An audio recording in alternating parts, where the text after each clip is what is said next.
All-Pro 3 different times. He led the Carolina Panthers.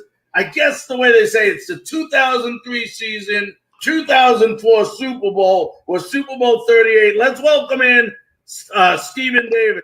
Stephen, how you doing, my friend? I'm doing great. How about yourself? Good, buddy. Good. First of all, I want to thank you so very, very much for joining us on Frankly Speaking Sports this evening. I really do appreciate it. I know all the Carolina Panther fans out here appreciate it as well. Yes, sir. Hey, talk to me about this. And I always wondered from a veteran standpoint, somebody that was a starter in the league. We talk about the 53-man roster, which all the teams just got down to yesterday. But even though it's tough on the guys that trying out for the team that necessarily don't make the cut, it's got to be difficult on the veterans, too, to see these guys who they play with all preseason go as well. Yeah, and when they breaking the team down to a 53-man roster, it's a hard decision for some of those general managers. And to be able to go in and pick the right players for your team, that's even harder because you're not only doing because of football ability, your talent, but it's also your personality and your attitude. So they got a lot of things they got to weigh in that contribute to the teams. And some guys think it's the end of the road, but it's not. You put your work on film, and other teams see you, so they can come and grab you, snatch you up off of waivers or whatever. But it's a difficult decision. This is called what I used to call the dead season for me, because you don't know if you're gonna stay alive or you're gonna die. So let me ask you this: 1996, you're drafted by the Washington Redskins. Your first 3 seasons, you're splitting time as a running back / you became a fullback, a position that seems to be pretty much going away in the NFL. I mean, I remember the old days with Rocky Blyer, Mark Van Egan, Darryl Johnston of the Cowboys, just to name Michael Allstott of the Tampa Bay Buccaneers. Let me ask you, being a fullback those first 3 years, did it help you become a better all-around running back? Yes, indeed, it did. It made me appreciate the fullback a lot more. And not only that, it taught me how to attack the offensive line and as far as being a running back. And I learned a lot of things from playing fullback. You just gotta be able to do whatever they ask you to do, and if you can do more, it's better. So I took the opportunity, got myself better, and I was able to be on the field a lot more when I played fullback. So that helped me out a whole lot. Now, when 1999, you go crazy. I mean, 1,400 yards rushing. I think you averaged 100 yards a game that year. What was it that – now, obviously, you became a starter. You were solo that year. But what was the big thing that changed or that came through that allowed you to be so successful that year? Just getting the opportunity. I'll never forget, we was in preseason. We was scrimmaging Pittsburgh, and we did goal line. And I scored 3 times. And after that, Norv Turner told me after that scrimmage, he said, you're going to be our starter for the first preseason game. And I took advantage of it, man. First preseason game, we played Tampa. I run off like a 50-yard run and go to the sideline, and Norv said, it's your job to lose. So, I took it from there and made the best of it. Now, after your time in Washington, you signed with the Carolina Panthers. What was it that made you or want you to come back to the Carolinas? Well, I played college football in Auburn, and that was where a lot of my peoples and a lot of my family couldn't see me. And then I went to Washington, even though we played on TV a lot, and I had a lot of Washington fans in my family. Coming back home to Carolina was one of the greatest things I could have done, if not being able to stay in Washington. Now, you are only, you're playing in Charlotte, 85 miles from where you played high school football. I mean, that's got to be real special to be. You were talking about you weren't too far away, but now everybody that knew you could, not only if they couldn't get to the game, they could watch you on TV. Yeah, exactly. And having the opportunity to come back home was one of the greatest things I could have done. I had my family at the games. Not only that, where we had training camp is where I played my high school football games. So to being able to come back and let a lot of people see me play for the 3 years that I was there in Carolina was great, man. It's a great feeling. Now, 2003, who can forget it? You come on another 1,400, yard year, 8 100-plus rushing games, even better in the playoffs. I mean, I got a whole list of things, records you hold for Carolina in the playoffs. Talk about that year, 2003, your first year back in the Carolinas. You come back, you lead the team to the playoffs, and the team gets to the Super Bowl. First of all, talk about that season, how special it was, and when did you realize, was it before you came to Carolina, or when during the season that, hey, we have something really special here? Well, the thing is, before I came, Coach Fox was already here. And he was one of those guys that believed in defense. You have a good defense, you can win a lot of games. And he knew having a good running game, you can also win a lot of games. So they brought me in, and he's one of those guys that say, we're going to run the ball. And coming from Washington with Steve Spurrier, that made my ears jump. And so, and one thing that we did, we came together as a team. We was a team more than just individuals. And defense played well. We ran the ball very well. Steve Smith and Musi Muhammad, they called the ball very well out of as receivers. And we just had an overall good team, man. And we went through the season, and we was like 6-0 or 5-0, something like that. And we had to play Tennessee. And Tennessee came down there. Tennessee Titans came down there and whooped us. I mean, they put it to us real good. But after that game, if you could see the guys going back to work and how serious it was about losing, they had the same feelings I had. And to go back to work the way we did, I knew then that we had something special. And you can see it on the field, man, when guys made plays and guys was doing things that they wouldn't normally do. So it was a special team, and you had some special guys on that team. Now, it's everybody's dream in the NFL that plays, obviously, to make the Super Bowl. That's your overall goal every year, to get to that game and to win the Super Bowl. How was the Super Bowl everything you expected, or was it more or less than you expected that week leading up to it, and of course the game? Well, during the week, when you make it to the Super Bowl, you locked in mentally.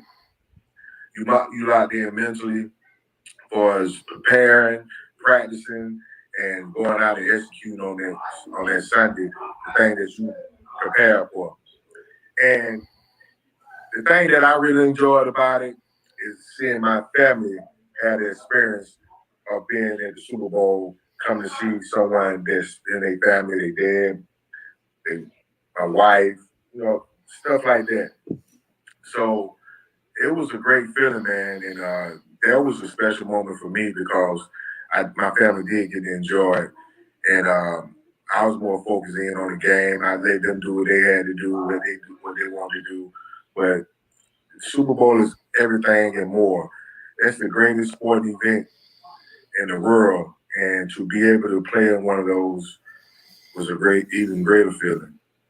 Now, how hard was it for you not to be distracted with all the media hoopla. I mean, you every week you have a way you plan for a game, you get ready for a game. But the Super Bowl, there's so much media around. Everybody's demanding so much of your time. Are you able to concentrate at the goal of why you're there? Exactly.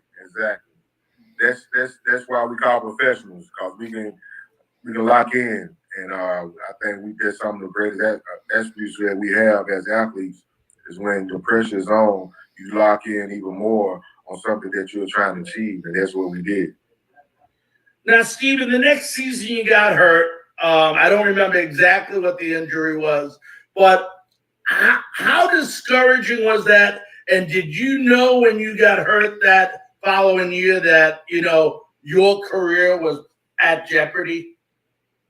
I had what you call a microfracture, and it's a serious injury, and I had to stay out the whole year.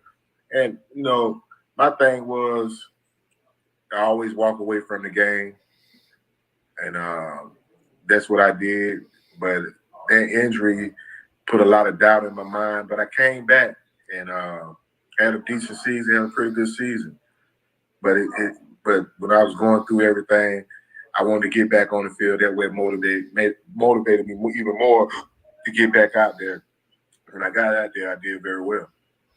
Now, in 2008, February 27th, you signed a one-day contract with the Carolina Panthers so that you can retire as a Panther. What was your thought process in that, and how much did it mean to you, them signing you to that one-day contract? It meant a lot. Like I say, I played 3 years there of my career. I played majority of them in Washington my whole career. But to be able to come home and retire on with your home team is the greatest feeling in the world, man. And Mr. Richardson, he gave me a chance to do that, and Marty Herney, they gave me a chance to do that, and it was a great feeling, man. And I'm proud to be a retired Panther. But you got to remember too, I am a Redskin as well. Oh, I haven't forgotten that.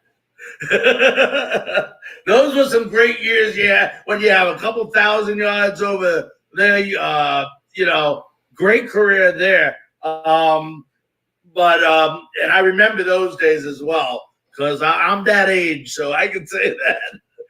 Now, let me ask you. I've had Ernest Graham on my show. I've had Garth Jacks, both and former NFL players, and many, many others that spoke about how they had possible symptoms of CTE after they got done, in their career. They had some side effects, some depression, headaches, the things that go on with it. Have you had a lot of different signs? Because, you're a running back, you get hit a lot. Have you had a lot of side effects from being hit a lot during your NFL career? Yeah, it's a lot that goes on with that, and I forget a lot of stuff, but I don't really like to talk about it because it's something that I'm not going to claim, but it's something that I know. So I don't even want to talk about it. All right, that's fair enough. Now, how big was it, and how much did it mean to you becoming a member of the South Carolina Football Hall of Fame? Oh, it's great, man, to be able to be recognized as one of the best to ever come through South Carolina, far as football wise, and it's a great honor. The South Carolina Football Hall of Fame, they have a great tradition that's starting to get going, and to be able to be amongst those guys, man, is great, man. It's one of the greatest things in the world. So I felt proud, and to be able to have my kids there, my wife there, and my friends, family. It was a great feeling. Yeah. Now, do you still follow the Panthers? I'm sure. Season starts a week from this weekend, a week from tomorrow, technically. How do you think the Panthers are going to do this year? How do you think the fans? A 17-game schedule. We have a new quarterback. unbelievable receiving core. We know about our running back. We can't say enough about that. How do you think this team will do this year in the under Matt Rule? Well, that's the thing with guys to cook in is the leadership. They got to have great leadership. You know, they got all the skilled guys there, and the quarterback got to come out and do some of the things that they believe that he can do. And I don't doubt that 100%. So I think Carolina's gonna have a good year, and they just got to be able to make the plays when they're given a chance to make the plays. Yeah, and how about that defense? A young, pesky defense. A lot of people talking about them. I mean, this defense has potential. I mean, if they can start playing together, they could possibly be a top 10 defense in the league. Yeah, they sure can, and I think with the young guys, they put me in the mind. They put me in the mind of the 2003 defensive team. So it's just you got to, like I say, you got to have the leadership. Who's gonna step up to lead them guys and get everybody to buy into what Coach Rule is doing. That's the key. Just buy into what the coach is doing and believe in the system, and everything else will work out itself. How do you like watching you being a former running back? How is it to see another great Carolina running back playing Christian McCaffrey? He's one of my guys that I say is probably the best running back in the NFL right now. He does a lot of great things, man. Catch the ball out of the backfield. He's a receiver, great in space, can run between the tackles, and just one thing is you got to stay healthy. I think if you stay healthy, he's gonna contribute. He's some great contribution to the game and everything, man. Yeah, I agree with you 100%. Well, listen, Stephen, I want to thank you so very, very much for giving us your time tonight. I know you're busy doing things. I want to thank you for coming on Frankly Speaking Panthers this evening. Man, I appreciate you having me on here, man, and good luck with your show, and don't make this last. All right, my friend. Be safe, okay? All right, you too. Thank you. All righty. Stephen Smith, the great all-pro running back from the Carolina Panthers. Okay, folks, we're going to take a quick station break, and when we come back, we're going to talk about the vaccinations of COVID and the NFL. We'll be back right after this 15-second station break.